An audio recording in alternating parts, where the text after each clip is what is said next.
If you have $50,000 saved, you have a choice. You could use it as a 20% down payment on a rental property, or you could put every dollar into a total stock market index fund. Buying the property gives you a physical asset and a tenant. It's the tangible path people discuss at dinner parties.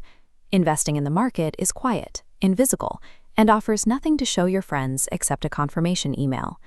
To see which path wins, we'll track two people over 20 years.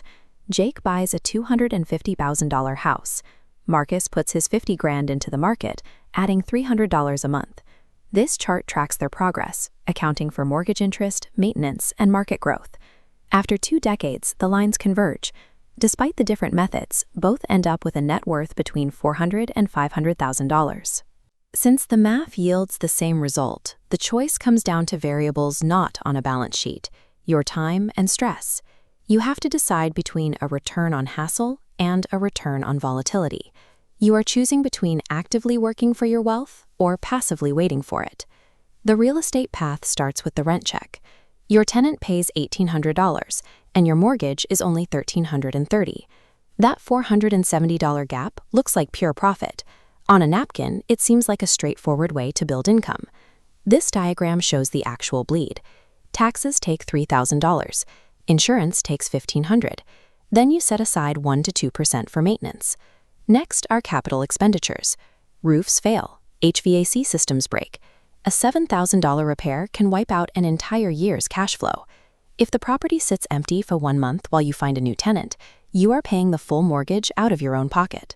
You can avoid the 10% property management fee by doing it yourself, but that means answering maintenance calls at midnight and coordinating repairs on your lunch break.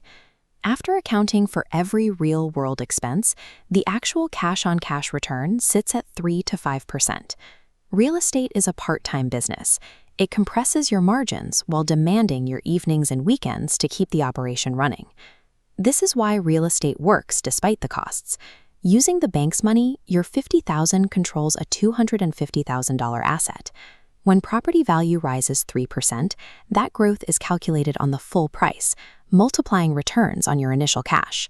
You also have access to depreciation. You can deduct the theoretical decline of the building's value from your taxable income, even if the market price is actually increasing. The trade-off is extreme concentration. Your wealth is tied to one building, in one neighborhood, relying on one tenant to pay the bill. You are carrying hundreds of thousands of dollars in debt that is difficult to exit quickly. If you need cash tomorrow, you can't sell a bedroom. Leverage multiplies your gains, but forces you to carry illiquid debt on a single physical structure. The alternative is the market path. You buy an index fund, automate your monthly contribution, and let it run.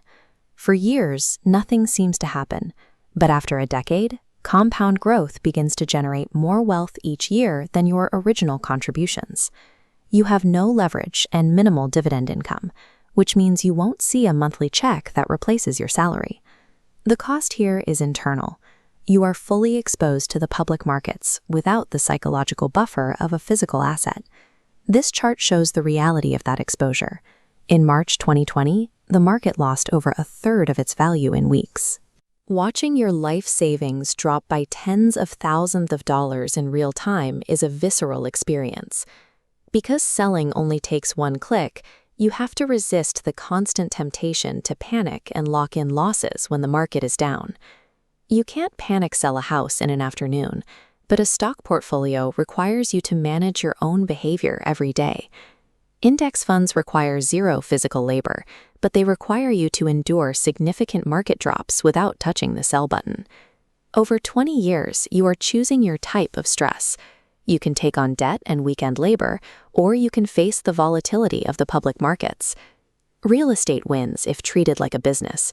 With a high rent-to-price ratio and willingness to manage, leverage drives higher returns. Index funds win if you prioritize free time, diversification, and can watch your balance drop without reacting. Consider your budget. You can scale into stocks with any amount of money, but a sudden roof repair on a rental property requires an immediate cash reserve. Do not make this choice based on a headline.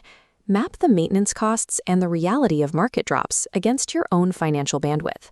Success depends on choosing an investment vehicle that aligns with your actual lifestyle and your ability to handle risk.